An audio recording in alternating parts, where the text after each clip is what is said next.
Okay, so I remember starting residency as a baby intern and looking at the third years and especially Renji. And I remember thinking, how do they do it? How are they able to do so much and so many things at the same time? And I just, like, the way they looked to me, it was just like amazing. And I was like, I hope one day I could be like one of them. And then the transition happened. Intern year to second year. I remember my first day at the RIC accounting. 5 MSCs that were piling up. Here's 4 EKGs that you need to sign up. 3 patients that I had picked up that had labs back that I hadn't reviewed at all. And then that one patient that I picked up that I still hadn't seen and have been sitting there for an hour. And staying like 2 to 3 hours past my shift to do notes. And I remember coming home one night and I just felt so burnt out. Like I was so tired. I wasn't getting enough sleep. I felt like I didn't have time to do things outside of my schedule to keep me well. And I didn't feel like I had the energy to like show up to my next shift the next day. So after I cried it out with my husband, I said, I have to figure out a way how to do this because if I want to have longevity in this career, like I have to figure out how to do it well and stay well. So I just wanted to share with you guys kind of like tips and bits of things that I learned during like second year and third year that made me a better ER resident and better ER doctor. Some of these things are like efficiency. Some of these things are things that you can do better for your patients and will help you provide like better quality care. So timing. Timing is so important. So you have to set goals for your timing for your shift. If you do not set those goals, you're gonna waste time and you're gonna waste valuable like minutes that you can do, that you can use spending talking to a patient or talking to your team. So you have to think about how many minutes do I want to spend doing a chart review? How many minutes do I want to spend doing a history and physical exam? Or how many patients do I want to see per hour? So this is something I created for myself as a second year. And I call it the 45-50-minute rule. So when I arrive to my shift, I just look on my clock and the clock starts for me. So, and that's the only way for me that I know I will use like every minute of my shift the best way possible and not waste it. So under like the first 15 minutes of my shift, so I see my first patient. So first, second minute, I'm just doing a quick chart review. Then I go see my first patient. Then the next 15 minutes, the second, and then the next 15 minutes, the third. And then I use the last 15 minutes. It's like crunch time, basically. So try to present to the attending as fast as I can. Try to put in, fix any orders that I want to fix. Prep the ABS for the patients that I know are going to be going home.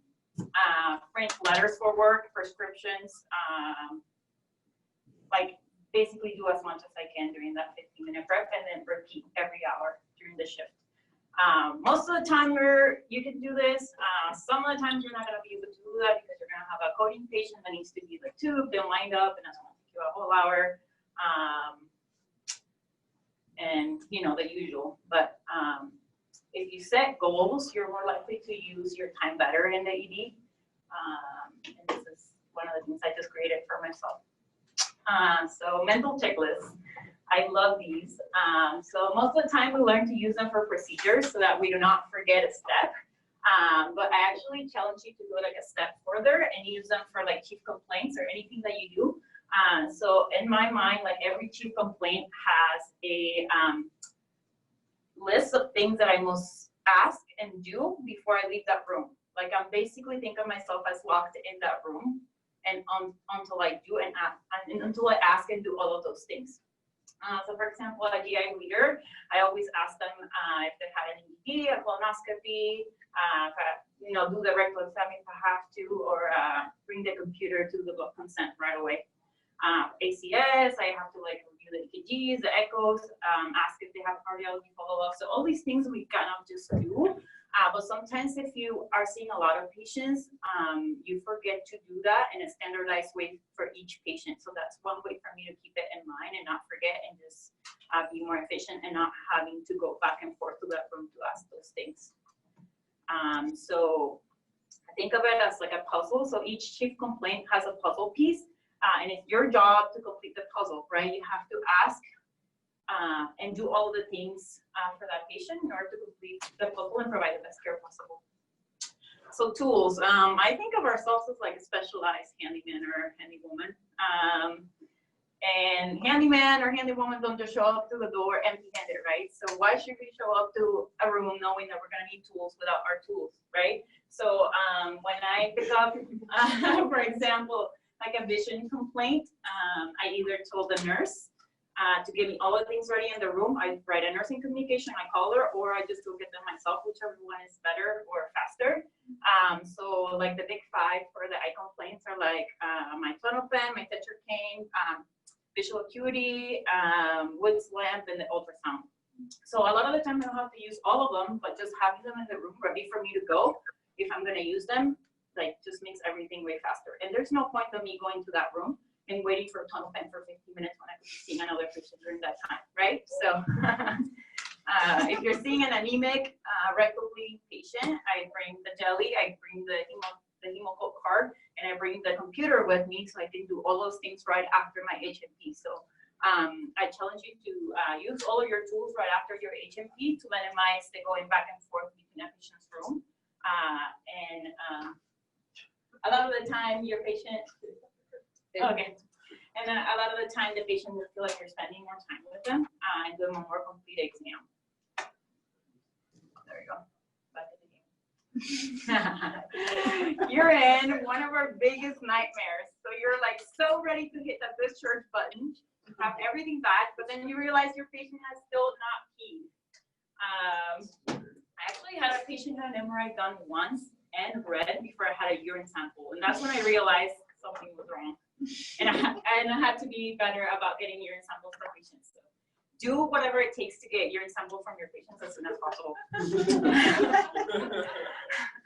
So I'm that kind of doctor that goes back every 10 minutes. Do you have to pee yet? Do you need me to walk you to the bathroom? I walk patients myself to the bathroom to get them to me. I handed them a urinal myself, a urine cup. Tried to get them to use a bedside commode, but like spray cap orders like almost automatically on like everybody. And then nurse calls me and they're like, "Doctor, this patient can pee spontaneously. Why did you put in a spray cap order?" I'm just thinking you needed that. Because you're giving you a hard time and not giving you pee. And then always communicate the need to your patient and your nurse. So right away after I'm done doing the history and the physical exam, I just tell them, "Hey, you could have a urine infection. You could be sitting here for hours having this infection and you're not getting treated. It's very important that you give us a urine sample as soon as you get a pee, and then tell the nurse also." The context. So always know your patient's stories and their context. We're seeing patients from all walks of life, and we do a disservice to them if we do not know their story and give them a discharge plan that's unattainable, right? Always ask them about their living situation, like who they live with, do they have insurance, what kind of follow-up do they have, do they even have transportation to get to that referral appointment that you just gave them. And I try to ask these questions during the physical exam to minimize the time that I'm spending in the room. I mean, a lot of the time we just don't have time to sit there for an hour and get all these questions, right? So, and a lot of the time you actually figure out the real reason why the patient came to see you that day. So do they just need a letter for work? Do they need a prescription refilled?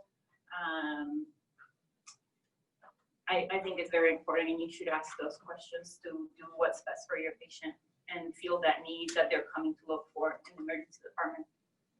Communication. So communicate well with your team and your patient often. Stay on top of lab and radiology and call them when your CBC hasn't resulted in like 2 hours, or why hasn't your chest x-ray been read yet. And explain to the patients the next steps and how long those steps are going to take so that their expectations are, they know what to expect. And I call these like maintenance tasks. So you can do these as you're going to see a new set of patients or as you're coming back from seeing a couple of them. I try not to just walk to do one of those things, I have to make sure that I'm doing other things along the way. This slide is about consultants. So most of the times we agree. Some of the times we agree to disagree. And I feel like as an intern, I felt like this slide. Every time I consulted somebody, it was just like their way or our way, and there wasn't an in-between. And I feel like I may be biased, but as ER doctors, I feel like we have the best, like well-rounded view of what our patient is going through, and we should use that to do what's best for them. So if a consultant says, oh, this patient doesn't need admission, they're ready to be discharged, and you don't feel comfortable with that decision, I just want you to think about the fact that you have like more labs that you can order, more imaging that you can order, or just know that you can like obs your patient for longer until you're comfortable with that decision. And always think about what your consultant is recommending. So it has to make sense to you, and it has to make sense to your patient. And if it doesn't, you have to go back and reassess and see why it doesn't make sense. So I had a patient not that long ago that came in with abdominal pain, and she had a very complicated like abdominal history, a lot of reasons why she should be having abdominal pain. And I thought there was a possibility that she could have acute cholecystitis, so I called ACS, and they said, no, it's not acute cholecystitis, just discharge her home with higher pain medication, and that's it, she'll see us in clinic. And I didn't feel comfortable with that, so I politely called them back and I said, hey, I respect your recommendation, but I don't feel comfortable sending the patient home, and I'm gonna order a HIDA scan. If it's fine, I'll just send her home. And if it's positive, I'll be calling back. And the HIDA scan was positive. So I'm glad that I went back, reassessed the patient, and follow my gestalt. So always follow your gestalt, because most of the time you have it for a reason. Incidentalomas. So this is my last tidbit. So in this day and age of PIN scanning, we're finding lots of things that we weren't looking for. And a lot of our patients are going home without knowing what these things are. And if it was one of you guys or one of my family members or myself, I would want to know about these so I can follow up with them in a timely manner before it's too late. And I know it's so time consuming to have to scroll through all of your labs and all of the imaging before you're going to discharge your patient to see, to note those incidentalomas. So I made it a habit to note them on their ABS as soon as I learn about them. That way, there's no way I would ever forget to note that on somebody's ABS. So as soon as I'm reading through the CT chest or CT abdomen, I note them on the ABS right away. And at the end of the visit, I just show the patient, listen, this is all of the things we found today. These are not emergent, but just tell your PCP, show them this paper, they'll know what to do and where to send you next and where you're gonna get your imaging next. And most of the time, they don't really ask much about it. They're like, okay, sounds great. So these are some of the things we touched upon. Some timing, set your goals so that you use your time in the best way possible. Have mental checklists, not only for procedures, but also for chief complaints. Use your tools right away after your HFP to save you time. Get urine as soon as possible, so the patient doesn't have to stay in the ER for extra hours just waiting for a urine. Learn your patient's context so that you can provide them with the best care possible. Communicate well and often with your nurse, with your staff, and with your patient. Always make sure that you feel comfortable with what a consultant is recommending, and always note your incidentalomas as soon as you learn about them so that you don't forget. And efficiency looks different for everybody. This is just some of the things that help me become a better ER resident and a little bit more efficient. And so I hope you guys find what works for you and grow from there. Thank you.